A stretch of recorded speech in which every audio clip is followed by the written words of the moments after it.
Good morning, my friends. First of all, I would like to tell you that what we have to study now, what we have to study today, and then after we'll be able to know that what is the benefit of this topic. तो सबसे पहले मैं आपको बता दें कि हम लोग पढ़ेंगे क्वाड्रेटिक इक्वेशंस यानी कि द्विघात समीकरण और उसके बाद इसका क्या मीनिंग है द्विघात समीकरण, इसका बेनिफिट क्या है। तो सबसे पहले क्योंकि बोर्ड की एग्जामिनेशन के पॉइंट ऑफ व्यू से देखें तो बोर्ड में जो है ना ये 10 से 15 नंबर की सारे के सारे 10 से 15 मार्क्स की जो है सवाल पूछे जाते हैं आपके बोर्ड के एग्जाम में। उसमें one objective types 2 number 3 number 4 number 5 number इस टाइप से क्वेश्चन आते हैं।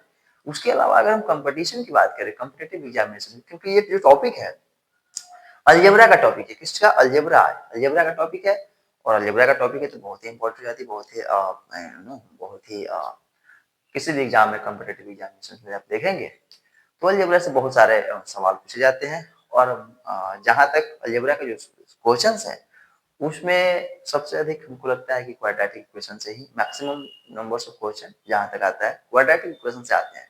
और बहुत ही ये इंपॉर्टेंट टॉपिक है, इसलिए अगर आप कंपटीशन या किसी भी चीज का तैयारी करना चाहते हैं करते हैं तो इस टॉपिक को पढ़ना बहुत ही आपके लिए बेनिफिट होगा। और आइए इसको स्टार्ट करते हैं। तो क्वाड्रेटिक इक्वेशंस क्या होता है हिंदी द्विघात समीकरण। भाई क्वाड्रेटिक इक्वेशंस होती क्या है, तो इसके पहले चैप्टर्स में पढ़ना है क्वाड्रेटिक पॉलिनोमियल्स। पहले पॉलिनोमियल्स जानिए। जहां भी वेरिएबल और नॉन वेरिएबल, जैसे मान के चलिए एक्स है, एक्स क्या है वेरिएबल है। 5 जितना भी नंबर्स होते हैं, जितने भी रियल नंबर्स होते हैं वो सारे के सारे क्या होते हैं नॉन वेरिएबल्स होते हैं। 5 1 2 3 4 4 5 6 इनफाइनाइट तक जितना भी नंबर्स है, इंटीजर्स है, रियल नंबर्स है, वो सारे के सारे क्या है, वो सारे के सारे नॉन वेरिएबल्स है, कांस्टेंट है। और जितना भी टर्म ये अल्फाबेट है A B C D X Y Z ये सारे के सारे क्या है नॉन वेरिएबल्स है, ये अचर है। इसको बोलते हैं वेरिएबल्स। ये है वेरिएबल, सॉरी ये है वेरिएबल, वेरिएबल को बोलते हैं चर। और वेरिएबल्स और ये है नॉन वेरिएबल्स, क्या है ये अचर। नॉन वेरिएबल्स नॉन वेरिएबल्स ये है अचर। तो जब भी चर और अचर एक जगह मल्टीप्लाई में रहेगा, जैसे 2x क्या है ये कांस्टेंट है, ये वेरिएबल है, ये कांस्टेंट वेरिएबल दोनों मल्टीप्लाई में है कि नहीं 2x। तो 2x क्या है एक टर्म है और इसमें एक ही टर्म है, इसमें एक ही टर्म है। जब भी प्लस माइनस में कोई दूसरा टर्म ना हो, जैसे यहाँ 2x अब प्लस 2y, यहाँ एक टर्म यहाँ एक टर्म, इसमें दो टर्म है तो इसको बोलते हैं बाइनोमियल। जहां एक टर्म होगा, जैसे 2x सिर्फ एक टर्म है, इसमें कोई प्लस माइनस में दूसरा टर्म नहीं है, तो इसको बोलेंगे मोनोमियल। क्या बोलेंगे मोनोमियल। ये हम लोग को पढ़ना है इसके पिछले वाले चैप्टर्स में, हालांकि यहाँ पे हम बस छोटा सा ओवरव्यू दे रहे हैं। हम लोग पढ़ेंगे क्वाड्रेटिक इक्वेशंस। तो ये रहा मोनोमियल। उसके बाद अगर तीन टर्म होगा 2x प्लस जैसे यहाँ 2x² 3x plus 4y plus z, यहाँ चार टर्म है। तो जहां भी दो या दो से अधिक अगर तीन रहेगा तो इसको बोलेंगे हम लोग ट्राइनोमियल। तीन है तो इसको बोलेंगे ट्राइनोमियल। जहां ट्राइनोमियल क्वाड्रोमियल बहुत सारे बढ़ते जाएंगे, तो हम लोग इसको रखते हैं जब भी दो या दो से अधिक टर्म्स आ जाएंगे तो उसको मान लेते हैं कि पॉलिनोमियल है। बहुत सारे पॉलिनोमियल, पॉली लगा के नोमियल ऐड कर देंगे, पॉलिनोमियल हो जाएगा, बहुपद हो जाएगा, उसे बोलते हैं बहुपद। एक पदी जहाँ एक होगा मोनोमियल एक पदीय, बाइनोमियल द्विपदीय, और ट्राइनोमियल त्रिपद, और पॉलिनोमियल बहुपद। तो अब आइए स्टार्ट करते हैं। हम लोग को पढ़ना है क्वाड्रेटिक इक्वेशन। क्वाड्रेटिक इक्वेशन क्या होती है, इस चीज को जानना बहुत जरूरी है। क्वाड्रेटिक इक्वेशन पहले हम लोग जानेंगे अब क्वाड्रेटिक पॉलिनोमियल। ये जानना बहुत जरूरी है। तो पॉलिनोमियल तो ये हो गया नंबर ऑफ टर्म्स के आधार पे, मोनोमियल है, बाइनोमियल है, ट्राइनोमियल है, पॉलिनोमियल नंबर ऑफ टर्म्स के आधार पे। लेकिन अगर डिग्री के आधार पर देखिए जो वेरिएबल्स है, यहाँ देखिएगा, यहाँ अगर 2x प्लस 5, ये क्या है, एक बाइनोमियल है, दो टर्म है, एक ये आप कहेंगे सर इसमें तो x है ही नहीं है, इसमें जब x नहीं है तो फिर ये टर्म कैसे होगा, तो इसमें x है, इसमें x के पावर 0 कर दीजिए या y के पावर 0 कर दीजिए, क्योंकि किसी भी संख्या, किसी भी नंबर्स या अल्फाबेट का पावर अगर 0 हो तो उसका वैल्यू 1 होता है, 1 होता है कि नहीं, पढ़ना हम लोगों को पता नहीं पढ़ना है, तो इसका पावर 0 है तो 1 हो जाएगा इसका वैल्यू, और जब 1 से मल्टीप्लाई करेंगे तो 5 1 5, तो क्यों लिखे 1 से मल्टीप्लाई लिखा जाता नहीं है, लिखने का कोई मतलब सेंस नहीं बनता है, क्योंकि नंबर में कोई बदलाव नहीं होती है। तो ऐसे ये क्या है, ये दो टर्म है, तो इसको बोलेंगे बाइनोमियल। दूसरा, इसमें देखिएगा जो वेरिएबल्स है, यानी कि जो चर है, चर का पावर क्या है, चर का पावर 1 है, चर का पावर 1 है। तो जब भी किसी भी पॉलिनोमियल्स में जो चर होती है, चर का जो मैक्सिमम पावर होगा, चर का जो मैक्सिमम पावर होगा, उसी वही जो है ना, इस पॉलिनोमियल का डिग्री होता है। क्या होता है, डिग्री, हिंदी में भी डिग्री ये बोलते हैं, डिग्री, मैक्सिमम पावर होगा उसको बोलते हैं डिग्री। तो देखिएगा 2x प्लस 5 में, 2x प्लस 5 में इसमें चर कौन सा है, x है, x का पावर कितना है, 1 है, 1 है, यहाँ तो x का पावर हम 0 रखेंगे, तो सबसे बड़ा ये है, तो जो इसका डिग्री कितना हो जाएगा, इसका डिग्री, अब पावर 1 है तो 1 होगा, इसका डिग्री क्या हो जाएगा, 1, डिग्री 1। और जब भी किसी भी पॉलिनोमियल का डिग्री 1 होगा, जब भी किसी पॉलिनोमियल का डिग्री 1 हो तो उसको बोलते हैं लीनियर पॉलिनोमियल। क्या बोलते हैं उसको, लीनियर पॉलिनोमियल। तो बताइए इसका डिग्री 1 है तो कौन सा पॉलिनोमियल है, linear polynomial, linear polynomial, linear polynomial यानी कि रैखिक रैखिक बहुपद, इसको बोलते हैं रैखिक बहुपद। जब भी किसी भी पॉलिनोमियल का डिग्री 1 हो तो उसको बोलते हैं लीनियर पॉलिनोमियल। अब देखिए लीनियर पॉलिनोमियल का स्टैंडर्ड फॉर्म क्या होगा, जैसे 2x प्लस 5 है तो ax प्लस b कर सकते हैं, जहां a क्या है और b, a जो है ये अचर है, अचर, और x का गुणांक है, अचर, a बराबर, ये क्या हो जाएगा, x का गुणांक, और ए कभी भी 0 के बराबर नहीं होना चाहिए, क्योंकि 0 के बराबर हो जाएगा फिर एक से खत्म हो जाएगी। जब ए 0 हो जाएगा, 0 से मल्टीप्लाई करेंगे ए में, तो किसी भी संख्या में या किसी भी अल्फाबेट में 0 से मल्टीप्लाई करते हैं तो 0 ही आता है, उसका जो मैग्नीट्यूड है, उसका जो रिजल्ट 0 ही आता है। तो यहाँ पे 0 कर देगा, जैसे ही 0 कर देगा x माइनस कर देगा, x हटे रहेगा ही नहीं, तो फिर पॉलिनोमियल कहाँ बनाओ, द्विपद। और लीनियर पॉलिनोमियल तो बना ही नहीं, लीनियर के लिए वेरिएबल्स होना चाहिए, वेरिएबल्स का पावर 1 होनी चाहिए, तभी जाकर वो लीनियर पॉलिनोमियल बनेगा। तो लीनियर पॉलिनोमियल का ये रहा, उसके क्या है, ये स्टैंडर्ड फॉर्म है, स्टैंडर्ड फॉर्म है ax प्लस b बराबर 0, तो a बराबर यहाँ x का गुणांक है, a is not equal to 0, और b क्या है, b कांस्टेंट है, कांस्टेंट यानी कि अचर। तो सबसे पहले आप हेडिंग दीजिएगा, अभी लिखना तो ये सब समझने के लिए था, हेडिंग दीजिएगा लीनियर पॉलिनोमियल, आइए हेडिंग दीजिए,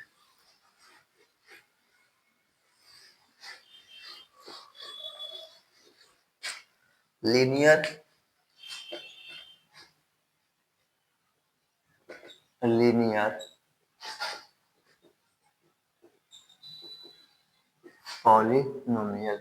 पॉलिनोमियल यानी कि रैखिक बहुपद, रैखिक बहुपद। आइए इसका स्टैंडर्ड फॉर्म क्या होता है, स्टैंडर्ड फॉर्म यानी कि मानक रूप होती है, क्या होता है, ax प्लस बी बराबर ax plus B, ax plus B, ये रहा, where a is not equal to B, 0, जहां 0, a 0 के बराबर नहीं हो, जहां लिखिएगा जहां a 0 के बराबर नहीं हो, a बराबर x का गुणांक, कोफिशिएंट ऑफ x, यानी कि x का गुणांक, हिंदी वाले छात्र लिखेंगे x का गुणांक, एंड b बराबर कोफिशिएंट ऑफ कोफिशिएंट ऑफ, नहीं कोफिशिएंट नहीं है, बी क्या है, कांस्टेंट है ना ये, इसमें कोई वेरिएबल नहीं है, कांस्टेंट यानी कि अचर। अच्छा, तो ये रहा लीनियर पॉलिनोमियल। अगर हम बोलेंगे कि लीनियर इक्वेशन, अब लीनियर इक्वेशन क्योंकि हमको तो पढ़ना है क्वाड्रेटिक इक्वेशन, तो लीनियर इक्वेशन समझिए यानी कि रैखिक समीकरण, रैखिक समीकरण, रैखिक समीकरण। तो जब भी लीनियर पॉलिनोमियल को जीरो के बराबर कर देते हैं, बराबर जीरो लिख देंगे, तो वही बन जाता है लीनियर इक्वेशन, लीनियर इक्वेशन।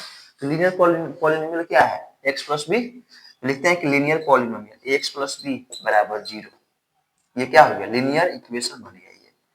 अब लीनियर इक्वेशन का सॉल्यूशन क्या होगा भाई, सॉल्यूशन क्या होगा, तो इसका सॉल्यूशन होता है x बराबर माइनस बी बाई ए। कैसे, अब देखिए हमको x निकालना है। पहले सॉल्यूशन का मतलब ये है लीनियर इक्वेशन का स्टैंडर्ड फॉर्म, स्टैंडर्ड फॉर्म लिख लीजिए, स्टैंडर्ड फॉर्म, ये लीनियर इक्वेशन का स्टैंडर्ड फॉर्म हो गया ax प्लस बी बराबर जीरो, जहाँ a क्या है, और इसमें भी a is not equal to zero होना चाहिए, a बराबर वही चीज लिखना है, coefficient of, coefficient of, coefficient of x और एंड b बराबर कांस्टेंट, कांस्टेंट। अब देखिए, अब लीनियर इक्वेशन का सॉल्यूशन, अब सॉल्यूशन का मतलब ये होता है कि x का कौन ऐसा वैल्यूज है, x का कौन कौन ऐसा वैल्यूज है, कौन कौन ऐसा मान है जो इस इक्वेशन में पुट करेंगे ना, तो इस पूरा जीरो के बराबर हो जाएगा, ये जीरो कर देगा इसको, ये जीरो हो जाएगा क्योंकि जीरो के बराबर होना चाहिए। तो x का ऐसा कौन सा वैल्यू है, तो x का लीनियर इक्वेशन में x का मात्र एक ही ऐसा वैल्यूज होगा जो कि इसको जीरो कर देगा। वो वैल्यूज कौन सा होगा, वो वैल्यूज होगा, वैल्यूज ये होगा, जैसे यहाँ पे x प्लस बी बराबर है जीरो, तो x का कौन सा वैल्यूज होगा तो निकालेंगे, यहाँ x बराबर माइनस बी हो जाएगा क्योंकि इधर प्लस में है b, तो उधर जाएगा तो माइनस में हो जाएगा। अब देखिए, तो x बराबर माइनस बी बट्टा ए, बट्टा में क्यों, क्योंकि यहाँ पे a जो है ना मल्टीप्लाई में है, तो मल्टीप्लाई में तो उधर भेजेंगे तो डिवीजन में जाएगा, इसलिए यहाँ पे डिवाइड हो गया, b माइनस बी बट्टा, माइनस बी पहले से है और ये बट्टा ये हो गया क्योंकि यहाँ इधर मल्टीप्लाई में है इसलिए।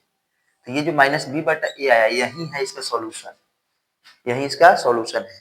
देखिए एग्जांपल में, जैसे कि मान के चलिए अगर इक्वेशन दिया रहेगा, जैसे यहाँ पे इक्वेशन है 2x प्लस 5 बराबर जीरो, तो इसका सॉल्यूशन फाइंड करना है, कौन सा इसका x का वैल्यू इसको जीरो कर देगा, तो कैसे निकालेंगे, वैसे ही निकालेंगे, x बराबर क्या, माइनस बी बटा ए, माइनस बी क्या है, कांस्टेंट, कांस्टेंट बटा ए है माइनस में, तो इसमें कांस्टेंट क्या है, कांस्टेंट क्या है, 5 है, माइनस में बटा ए 2, तो माइनस 5/2 ही ऐसा एक टर्म है, ऐसा एक वैल्यूज है जो इसको जीरो कर देगा। चलिए प्रूफ करते हैं कैसे जीरो करेगा, तो इस वैल्यू को इसमें पुट कीजिए, इस वैल्यू को पुट करेंगे, देखिए यहाँ पे हम पुट करते हैं, यहाँ पे हम पुट करते हैं x बराबर माइनस 5/2 तो है 2x प्लस 5 बराबर जीरो, x की जगह पर हम पुट करेंगे माइनस 5/2, तो 2 इंटू माइनस 5/2 अब प्लस 5 बराबर जीरो होना चाहिए। अब गुना कीजिए, दो दो कट जाएगा, माइनस 5 प्लस 5 बराबर जीरो। अब देखिए माइनस 5 और प्लस 5 जीरो बराबर जीरो हो गया, यही तो करना है, x का माइनस 5/2 जो वैल्यूज है इस सबको जीरो कर दिया कि नहीं, जीरो कर दिया, जीरो के बराबर आ गया, प्रूव हो गया, यानी कि माइनस 5/2 सही है, इसीलिए माइनस 5/2 क्या होगा, इसका सॉल्यूशन होगा, इसका हल होगा, इसका हल होगा। और लीनियर इक्वेशन में हमेशा एक ही सॉल्यूशन आता है, उसमें 2 3 4 5 नहीं होगा, बस एक सॉल्यूशन आएगा, ठीक है। और लीनियर इक्वेशन का जो ग्राफ होती है हमेशा क्या होती है, एक लीनियर होता है, स्ट्रेट लाइन होता है, स्ट्रेट लाइन। चलिए आते हैं इसको देखते हैं, पहले ये है लीनियर इक्वेशन। अब हम लोग जानेंगे क्वाड्रेटिक इक्वेशन, क्योंकि हमको पढ़ना भी क्वाड्रेटिक, लीनियर पढ़ाएंगे फिर से पीछे वाले टॉपिक को, तो उसको मैं दोबारा इसको ग्राफ वगैरह हमसे बताएंगे। अभी हम पढ़ेंगे क्वाड्रेटिक इक्वेशन। तो लीनियर कुछ समझ में आया, मुझे लगता है कि समझ में थोड़ा बहुत आ गया होगा। अब क्वाड्रेटिक जानते हैं क्योंकि क्वाड्रेटिक डिटेल में पढ़ना है, क्वाड्रेटिक इक्वेशन से हेडिंग देना है क्वाड्रेटिक इक्वेशन।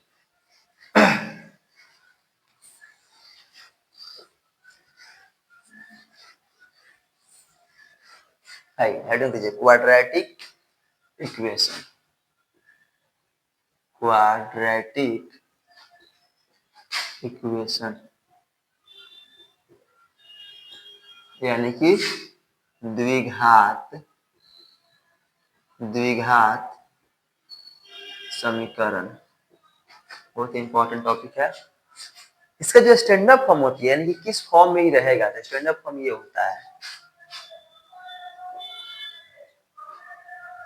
स्टैंडर्ड फॉर्म वही मानक रूप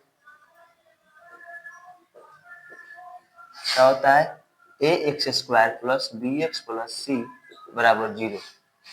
यहाँ पे जो डिग्री होगा पॉलिनोमियल का कितना होगा, इसका डिग्री 2 होना चाहिए, 2 होगा तभी जाके इसको क्वाड्रेटिक बोलेंगे। जब 1 होगा डिग्री, और डिग्री हमेशा मैक्सिमम देखते हैं, जो चर होती है यानी कि जो वेरिएबल्स उसका मैक्सिमम पावर कितना है, अब यहाँ पे 1 है, यहाँ पे 2 है, तो डिग्री 1 नहीं मानेंगे, 2 मानेंगे। क्यों? क्योंकि मैक्सिमम पावर देखते हैं, तो मैक्सिमम पावर इस टोटल पॉलिनोमियल में कितना है, 2 है वेरिएबल का पावर, तो इसलिए इसका डिग्री क्या हो गया, 2 हो गया। और जब 2 डिग्री होती है तो उसको बोलते हैं क्वाड्रेटिक इक्वेशन।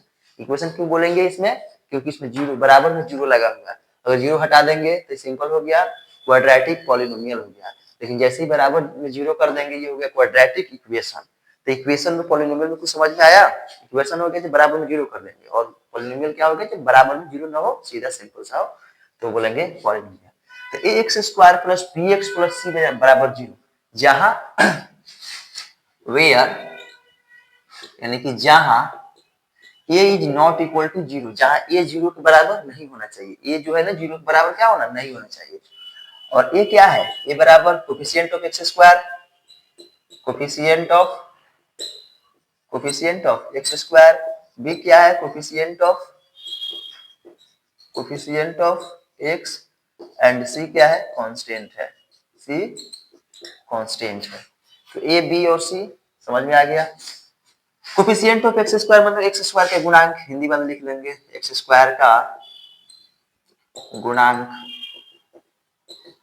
और ये क्या है, एक्स का गुणांक, एक्स का गुणांक, ये क्या है, अचर, अचर।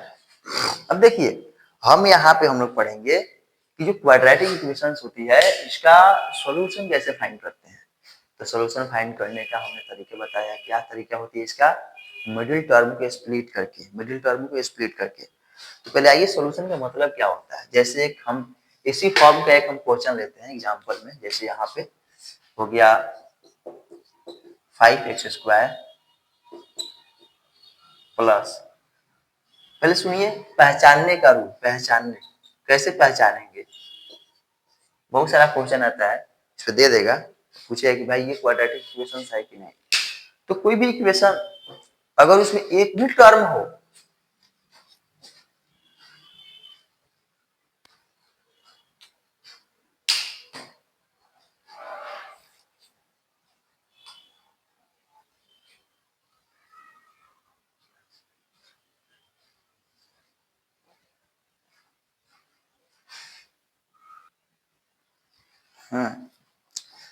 तो आइए हाँ पहचानने के कैसे कि भाई कोई भी इक्वेशन क्वाड्रेटिक है कि नहीं। तो पहचानने का बस वही रूल होता है, चेक करना है कि स्टैंडर्ड फॉर्म में बस ऐसा होना चाहिए कि एक्स स्क्वायर का जो टर्म है ये 0 नहीं होना चाहिए, एक्स स्क्वायर प्रेजेंट होना चाहिए। बाकी ये तो बी 0 हो ही सकता है, सी 0 हो ही सकता है। जैसे बी और सी 0 होगा ना तो फॉर्म स्टैंडर्ड फॉर्म किस टाइप का बन जाएगा, ए एक्स स्क्वायर बराबर 0। तो ये भी क्वाड्रेटिक इक्वेशन है, क्यों, क्योंकि यहाँ पे जो X square plus B X plus C बराबर 0 के फॉर्म में है, बस है क्या, यहाँ बी बराबर 0 हो गया है और सी बराबर भी 0 हो गया है। जैसे ही 0 हुआ तो इसको 0 कर दिया, इस टर्म को भी 0 कर दिया और बच गया सिर्फ ए एक्स स्क्वायर। तो जैसे ही ए एक्स स्क्वायर बराबर 0 रहेगा तो ये भी क्वाड्रेटिक इक्वेशन में आएगा, क्वाड्रेटिक इक्वेशन होगा। तो ये क्वाड्रेटिक इक्वेशन क्या है, ये है, क्या है, ये है। तो इसी को बोलेंगे पहचानने का, कोई भी क्वाड्रेटिक इक्वेशन है कि नहीं। जैसे हम एक क्वेश्चन लेते हैं यहाँ पे, जैसे यहाँ रहा ये क्वेश्चन, क्वेश्चन ये है कि x माइनस 2 के whole square plus 1 2x minus 3,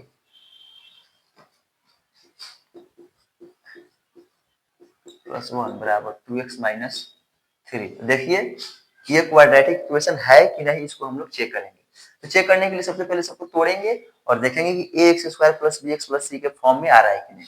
इसको तोड़ेंगे, ए माइनस बी के होल स्क्वायर पर टूट जाएगा, क्या होता है ए स्क्वायर, तो एक्स स्क्वायर हो जाएगा एक्स स्क्वायर, ए स्क्वायर प्लस बी स्क्वायर, तो प्लस 2 का स्क्वायर 4 हो जाएगा, माइनस 2 अभी तो minus 2x into B 2 plus 1 रहेगा बराबर 2x माइनस 3, 2x माइनस 3।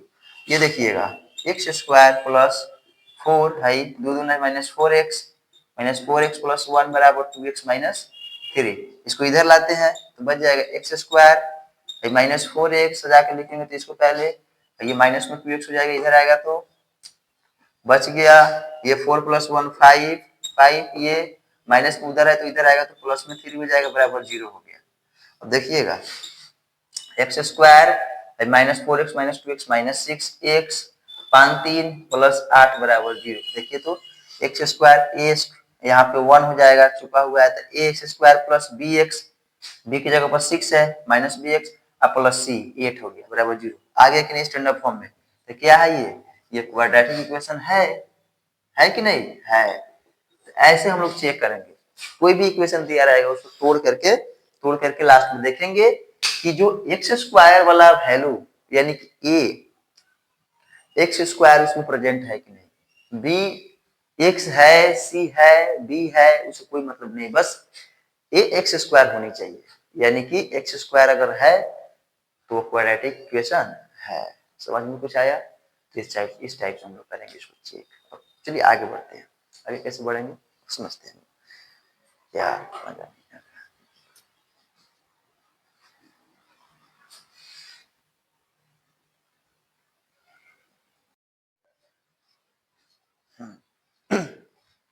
तो आइए अब आगे बढ़ते हैं। पहचानने का तरीका हमने बता दिया था कि कैसे द्विघात समीकरण को यानी कि क्वाड्रेटिक इक्वेशन को पहचानेंगे, मतलब उसको देखेंगे कि क्वाड्रेटिक है कि नहीं है। तो उसमें हमने बताया था आपको कि देखना है सिर्फ एक्स स्क्वायर का जो कोफिशिएंट है वो 0 नहीं होना चाहिए, बाकी एक्स का कोफिशिएंट और कांस्टेंट टर्म 0 हो सकता है, कोई बात नहीं है, उससे कोई दिक्कत नहीं होती है। तो बस एक्स स्क्वायर वाला जो टर्म है वो प्रेजेंट होनी चाहिए और बराबर में 0 होनी चाहिए, बाकी उसको हो ही जाएगा क्वाड्रेटिक इक्वेशन। अब हम लोग आगे आते हैं, आगे बढ़ते हैं हम लोग देखते हैं कि क्वाड्रेटिक इक्वेशन का सॉल्यूशन क्या होता है। Solution of a quadratic equation, तो सॉल्यूशन ऑफ किसी भी इक्वेशन का सॉल्यूशन जो होती है ना, सॉल्यूशन ऑफ क्वाड्रेटिक इक्वेशन यानी कि द्विघात समीकरण का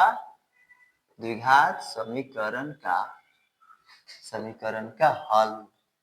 तो हल क्या होती है, हल जो है ना वो वैल्यूज होती है एक्स का, यानी कि वेरिएबल का वह वैल्यू होती है जो कि उस समीकरण में उसको पुट करेंगे तो पूरे के पूरे समीकरण को 0 कर देगा, पूरा के पूरे इक्वेशन का समेशन जो है 0 के बराबर हो जाएगा। तो बोलेंगे कि वह जो वैल्यूज है क्या है, उस इक्वेशन का हल है, उस इक्वेशन का सॉल्यूशन है।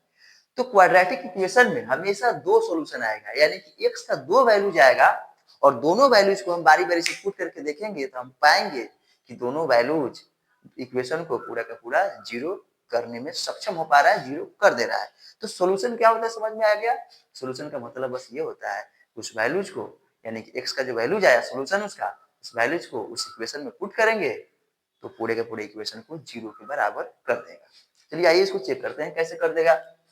तो ये रहा, एक हम लेते हैं इक्वेशन कौन सा लेते हैं, ये 5x square plus 2x plus यहां लेते हैं 4x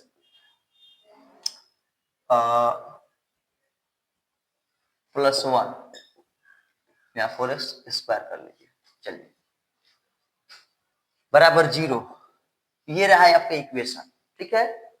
अब इसका हम सॉल्यूशन फाइंड करेंगे, जो सॉल्यूशन होगी इस इक्वेशन में वैल्यू रखेंगे तो पूरा का पूरा 0 के बराबर कर देगा। तो पहले सॉल्यूशन फाइंड करते हैं।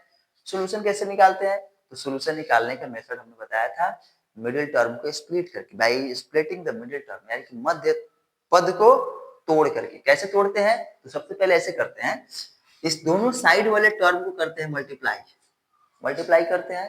तो मल्टीप्लाई करने पर जितना आएगा, कितना आएगा, 4x स्क्वायर है, इंटू 1 करेंगे, यानी कि 4x स्क्वायर इंटू 1 बराबर क्या हो जाएगा, 4x स्क्वायर। इतना ही आएगा, 4x स्क्वायर आएगा जब इसको मल्टीप्लाई करेंगे।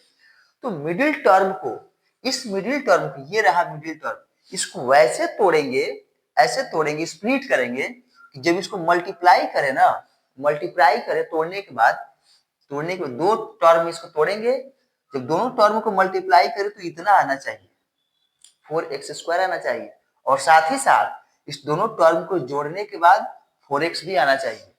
मिडिल टर्म को ऐसे तोड़ते हैं कि दोनों टर्म को जब मल्टीप्लाई करें तो दोनों लास्ट वाले जो टर्म है, दोनों साइड वाले जो टर्म है, दोनों को मल्टीप्लाई करने पर जितना आता है उसके बराबर आना चाहिए, और साथ ही साथ जब दोनों टर्म को जोड़े तो जोड़ने के बाद भी 4x आना चाहिए। ऐसे इसको तोड़ते हैं। तो आइए इसको तोड़ करके चेक करते हैं कैसे तोड़ेंगे। अब इसको तोड़ते हैं, तोड़ेंगे। अगर इसको हम 4x को 3x प्लस 1x में तोड़ेंगे तो देखिए, जोड़ेंगे तो 3 गो x है, 3x प्लस 1x, जोड़ेंगे तो 4 गो x आ जाएगा, सही है।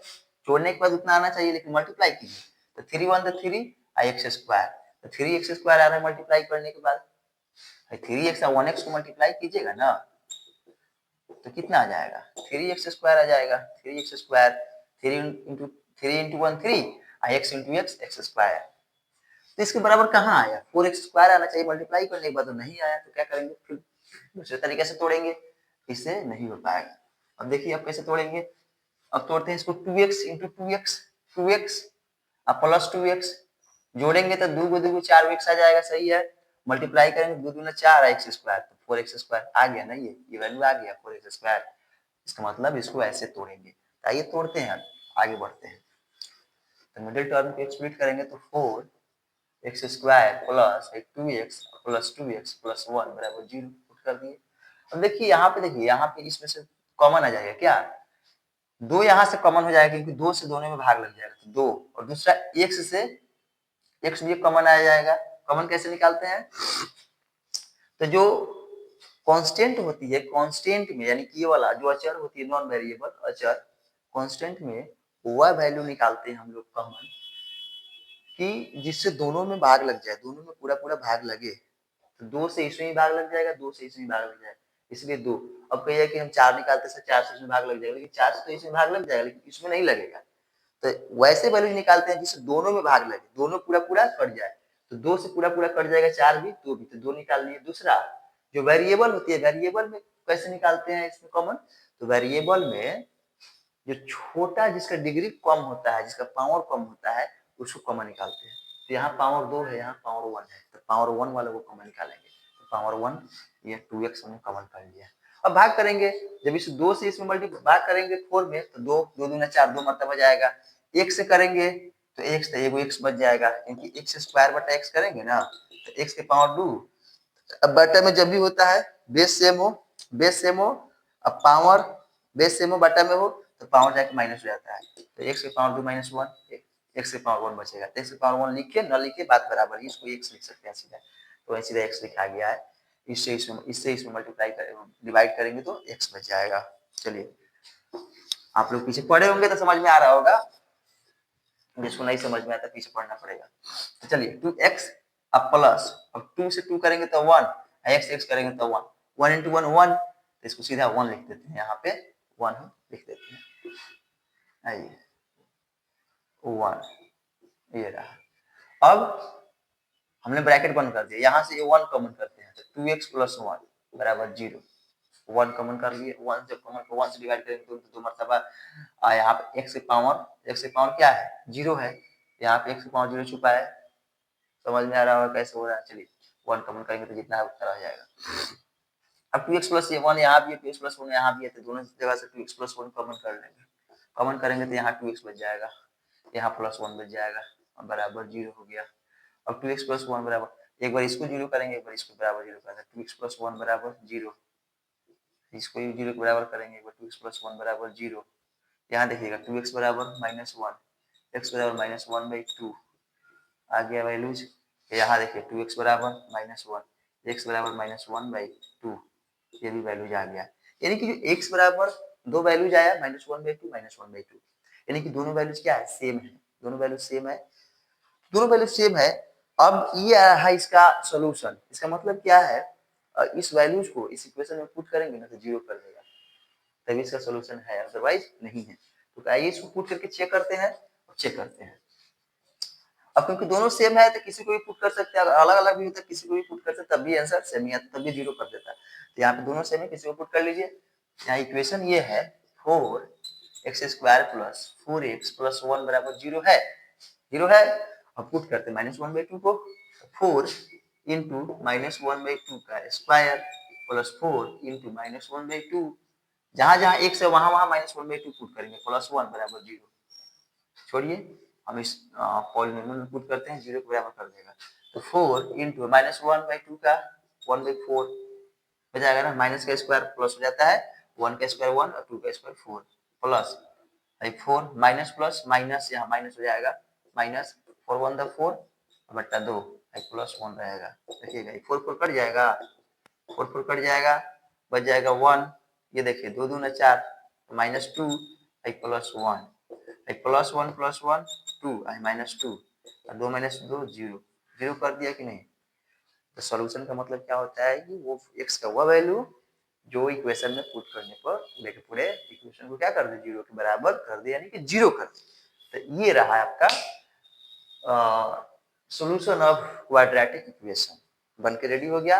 अब हम लोग आगे आते हैं और आगे बढ़ते हैं, आगे देखते हैं कि सॉल्यूशन कैसे फाइंड करते हैं। सॉल्यूशन फाइंड करने का तरीका यही होता है, मिडिल टर्म को स्प्लिट करके। एक और मेथड होता है, कहीं कहीं आप ऐसा भी पाएंगे कि मिडिल टर्म स्प्लिट ही नहीं हो पा रहा है, स्प्लिट कर रहा है लेकिन वैसा आ ही नहीं पा रहा है कि जो साइड वाला टर्म है इसको मल्टीप्लाई करने पे जितना आ रहा है उतना आ ही नहीं पा रहा है, और उतना आ भी जा रहा है तो ऐड करने पे इतना नहीं आ रहा है। तो उस सिचुएशन में कैसे भाई इसका सॉल्यूशन कैसे फाइंड करेंगे, तो उसका एक फॉर्मूला होता है, उस फॉर्मूला को हम लोग जानेंगे फिर आप पाएंगे।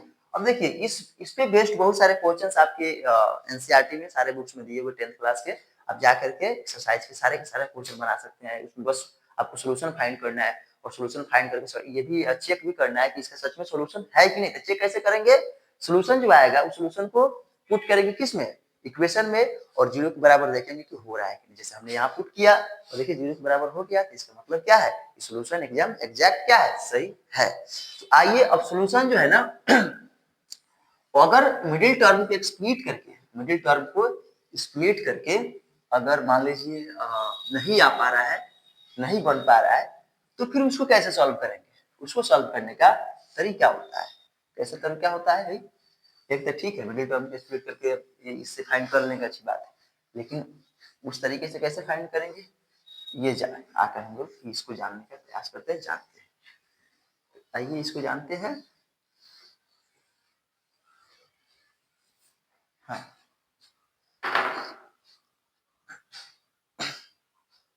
ये तो था एक method, solution of middle term के स्प्लिट करके इसको लिख लीजिएगा, solution of quadratic equation by factorization, factorize करके उसको बनाते हैं मिडिल टर्म के स्प्लिट करके, फैक्टराइजेशन मेथड से वो था। अब हम लोग जानेंगे कि solution of quadratic equation bye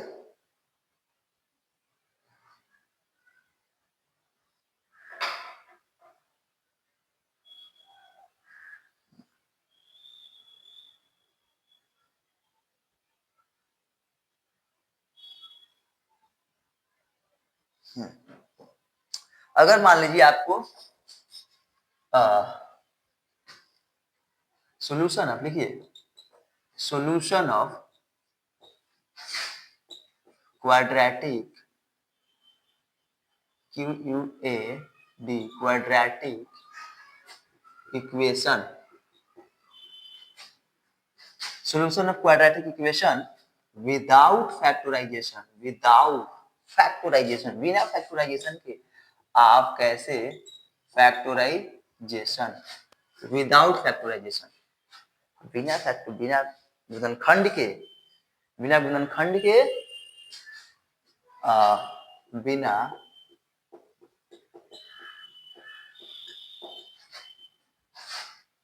के द्विघात समीकरण का द्विघात समीकरण का हल। देखिए इसको कैसे फाइंड करेंगे भाई, तो होता क्या है, हमने बताया है इसका standard form ax² plus bx plus c बराबर 0। द्विघात समीकरण का यानी कि क्वाड्रेटिक इक्वेशन की स्टैंडर्ड फॉर्म होती है ax² plus bx plus c बराबर 0 होती है। हमने आपको बता चुका है। दूसरा जो a है, ये क्या है, कोफिशिएंट ऑफ x² है, a कोफिशिएंट ऑफ x² है, b क्या है, कोफिशिएंट ऑफ x है, और c क्या है, ये कांस्टेंट टर्म है। क्या है ये, कांस्टेंट टर्म है। अब देखिए हमने बताया है आपको, क्या बताया था कि जो x का जो वैल्यूज होता है, एक तो ये फैक्टराइज करके यानी कि मिडिल टर्म के स्प्लिट करके निकाल लेंगे। दूसरा डायरेक्ट x का निकालने का एक फॉर्मूला होता है। क्या होता है फॉर्मूला, x बराबर होता है minus B plus minus under root B square minus 4ac by 2a, minus B plus minus B square minus 4ac by 2a। ये होता है, बहुत ही इंपॉर्टेंट फॉर्मूला है। अगर आपको क्वाड्रेटिक इक्वेशन दिया हुआ है तो सीधा इस फॉर्मूला से x का वैल्यू फाइंड कर सकते हैं। अब आप कहेंगे कि सर x का वैल्यू तो 2 आता है, x का जो सॉल्यूशन है तो 2 आता है, तो एक ही है।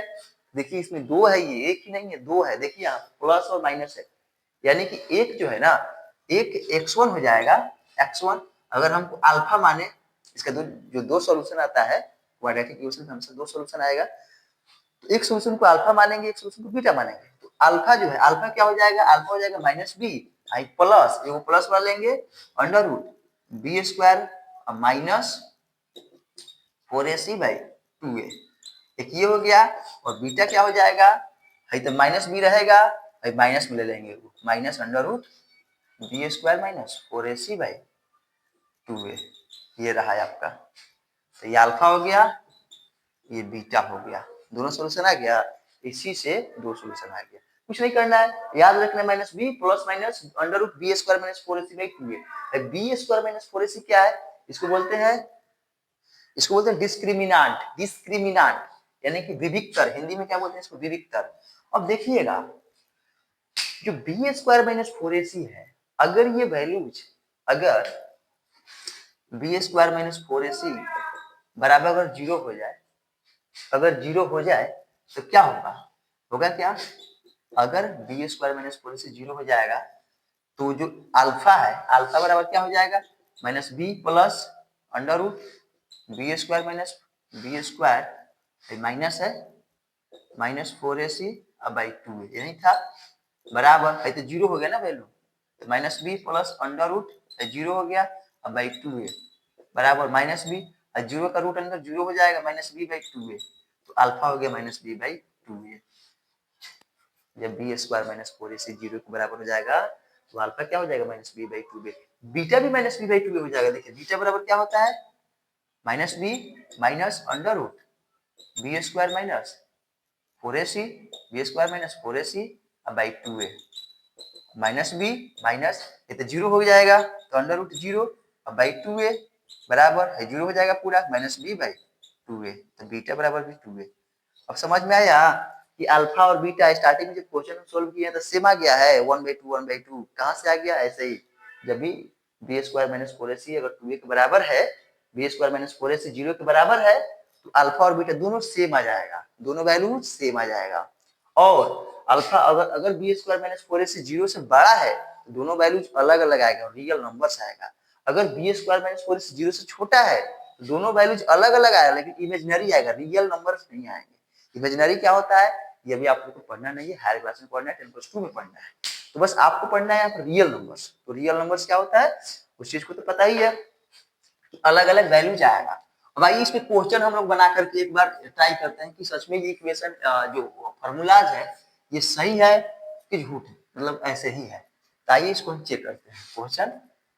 क्वेश्चन क्या है, अभी हमने जो क्वेश्चन ट्राई किया था फैक्टराइजेशन मेथड से, उसी क्वेश्चन को लेते हैं ताकि अल्फा और बीटा सेम आ रहा है कि नहीं, कैसे वर्क करता है, इस चीज को हम लोग अच्छे से फाइंड कर पाए। तो आइए इसको देखते हैं। अभी हम लोग जो क्वेश्चन लिए थे, ये क्वेश्चन था ना, ये 4x square plus 4x plus 1 बराबर 0 यही था। तो हम लोग पूरा इसको फैक्टराइज करके 2x प्लस 2x किया तब निकाले थे, जो वैल्यू आया था x पे कुछ आया था 1/2 शायद आया था, तो देखिए डायरेक्ट निकालते हैं, x बराबर होता है minus B plus minus under root B square minus 4ac by 2a होता है ये। तो वैल्यू पुट करते हैं, एक अल्फा बराबर निकालते हैं, अल्फा बराबर माइनस बी, एक काम करते हैं पहले B square minus 4ac find कर लेते हैं, ये वाला वैल्यू फाइंड कर लेते हैं, क्योंकि ये डी होता है, बी स्क्वायर माइनस 4ac क्या है, डी होता है, डी बराबर बी स्क्वायर माइनस 4ac बस। तो बी स्क्वायर कितना है यहाँ पे, यहाँ देखिएगा, चूंकि ए बराबर कितना है 4, बी बराबर 4 एंड सी बराबर 1, इसलिए डी बराबर बी स्क्वायर माइनस 4ac, तो बी स्क्वायर यानी कि 4 का स्क्वायर माइनस 4, तो 4ac ये कहाँ पे है, ए यहाँ पे है, मतलब ए यहाँ पे 4a और c 1, तो 4 चौका 16 माइनस 16 जीरो आ गया, तो डी क्या हो गया, जीरो आ गया। और जैसे ही जीरो आता है तो जो अल्फा और बीटा सेम हो जाता है, सेम क्या होता है माइनस बी बाई 2 होता है, माइनस बी बाई 2a, यहाँ भी माइनस बी बाई 2a, यहाँ भी माइनस बी बाई 2a आया था, इसलिए जब भी डी सेम आ जाए तो सीधा फॉर्मूला अल्फा बराबर माइनस बी बाई 2a बराबर माइनस बी, तो माइनस बी देखिए बी कितना है 4 है ना, तो माइनस 4 बाई 2a, तो 2 ये कितना है 4, तो माइनस 4 बटा 4 तक पड़ जाएगा, 4 एकम 4, तो माइनस 1/2, माइनस 1/2 यही तो आया था ना, x बराबर माइनस 1/2, अल्फा बराबर एक ये आ गया सोल्यूशन। एक और सोल्यूशन आएगा, बीटा भी सेम ही आ जाएगा, दोनों सेम आ जाएगा, क्यों सेम आ रहा है, क्योंकि वहां पे B square minus 4ac zero आया है, B square minus 4ac zero के बराबर आ गया, इसलिए क्या होगा, दोनों सेम आ जाएगा, बीटा बराबर भी सेम ही आएगा, बीटा बराबर भी जब भी जीरो हो जाएगा तभी माइनस बी बाई 2a हो जाता है बीटा बराबर भी, और वहीं सीधा सिंपल सा माइनस 4/2a, 2 इंटू 4, 4 एकम 4 माइनस 1/2 आंसर, ये भी आंसर, ये भी आंसर, तो ये रहा सॉल्यूशन, ऐसे फाइंड कर लेंगे बिना फैक्टराइजेशन का, इस टाइप से हम लोग फाइंड कर लेंगे। एक और क्वेश्चन आपको बना करके दिखाते हैं ताकि आपको लगे कि हाँ सर बनाए।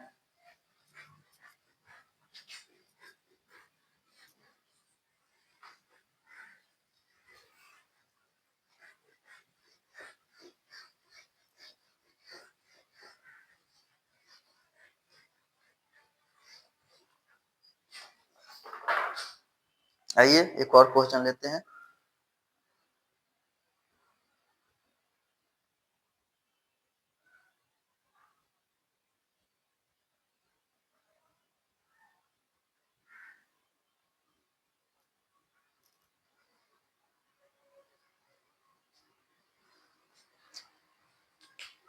पहले एक टॉपिक पढ़ लीजिए, उसके बाद नेचर ऑफ रूट,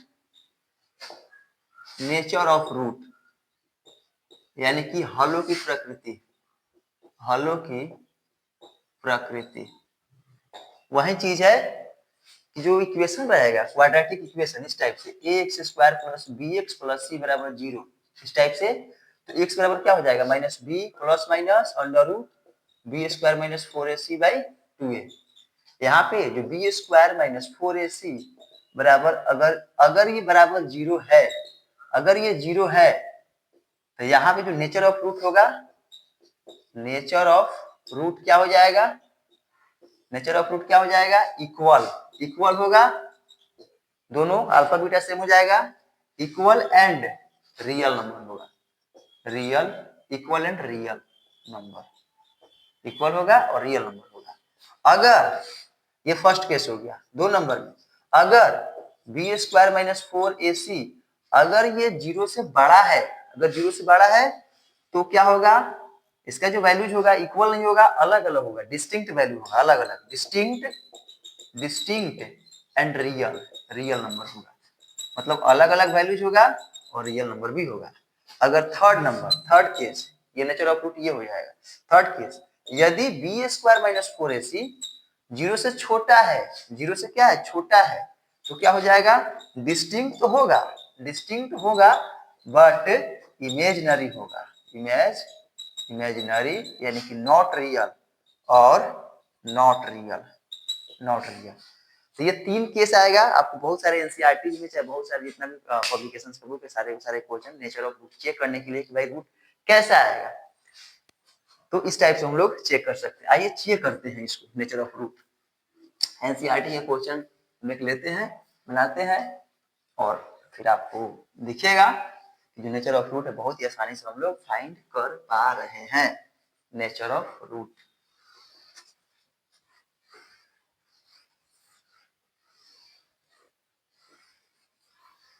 आइए आइए इसको देखते हैं नेचर ऑफ रूट को। तो यहाँ पे दिया हुआ है क्वेश्चन 2x² - 3x + 5 क्वेश्चन है 2x² - 3x + 5 = 0। Nature of root find करना है और साथ ही साथ रूट को भी फाइंड करना है। तो नेचर ऑफ रूट d बराबर सीधा d बराबर b² - 4ac। तो b कितना है, -3 है, तो -3² - 4, a 2 है और c 5 है। बहुत कोई को प्रॉब्लम हो रहा होगा कि भाई क्या आप कर रहे हैं, पहले एबीसी लिख लीजिए। आओ लिखते हैं, पहले एबीसी यहाँ से फाइंड करो, एबीसी फाइंड करो। ये क्या है, a बराबर 2 है कि नहीं, x² का कोफिशिएंट, b बराबर -3 एंड c बराबर +5, क्योंकि b² - 4ac बराबर b कितना है, -3 का स्क्वायर -4 a 2 c 5, 3 तिहाई 9, माइनस माइनस प्लस हो जाएगा, माइनस 4 गुना 8, 8 × 40, 40 कितना हो गया, -31। ये जो d है क्या है, d << 0, 0 से छोटा है कि माइनस में 31 है, 0 से छोटा है, तो रूट क्या होगा, नेचर ऑफ रूट, इसलिए नेचर ऑफ रूट बराबर डिस्टिंक्ट, डिस्टिंक्ट अलग अलग वैल्यूज होगा, डिस्टिंक्ट एंड इमेजिनरी। तुम कहोगे कि सर रूट पहले फाइंड कीजिए, हमको नहीं समझ में आया। आओ रूट फाइंड करते हैं, आओ रूट फाइंड करते हैं। तो रूट क्या होता है, अल्फा बराबर -b प्लस, सीधा x बराबर लिखो, plus minus under root b² - 4ac/2a। आओ वैल्यू पुट करते हैं, -b तो माइनस और b की जगह पर -3, यहाँ -3 plus minus under root b² - 4ac का वैल्यू यहाँ पे आया हुआ है, कितना आया हुआ है, -31, तो -31 बाई 2a, तो 2 × a 2 है, माइनस माइनस प्लस हो जाएगा, प्लस यानी कि 3 प्लस माइनस अंडर रूट -31/2 दूना 4, तो एक वैल्यू हो जाएगा प्लस वाला यानी कि 3 plus under root -31/4 and 3 minus under root 31/4, यही आएगा रूट। ये अल्फा हो गया, ये बीटा हो गया, ये अल्फा है, ये बीटा है। देखो ना रूट के अंदर माइनस में आ रहा है, भाई रूट के अंदर माइनस आने का मतलब क्या होगा, बड़ी इमेजिनरी चीज है, ये होता है, रियल एग्जिस्ट ही नहीं करता है, ये इमेजिनरी चीज है, रियल में इसमें रियलिटी कुछ नहीं होता है। ये आगे हम लोग पढ़ेंगे कॉम्प्लेक्स नंबर में तो समझ में आएगा, ये 10+2 का चीज है। तो बस ऐसे इसको निकालना है, ऐसे चेक करना है नेचर ऑफ रूट। तो नेचर ऑफ रूट चेक कर सकते हैं, इस टाइप से बना सकते हैं, बहुत ही आसान है, जाकर के एनसीईआरटी सारा का सारा सॉल्व कीजिए, सब आपसे बन जाएगा, बहुत ही आसानी से बना पाने में सबको सक्षम हो पाएंगे। तो बस रखते हैं यहीं तक, फिर कल देखते हैं।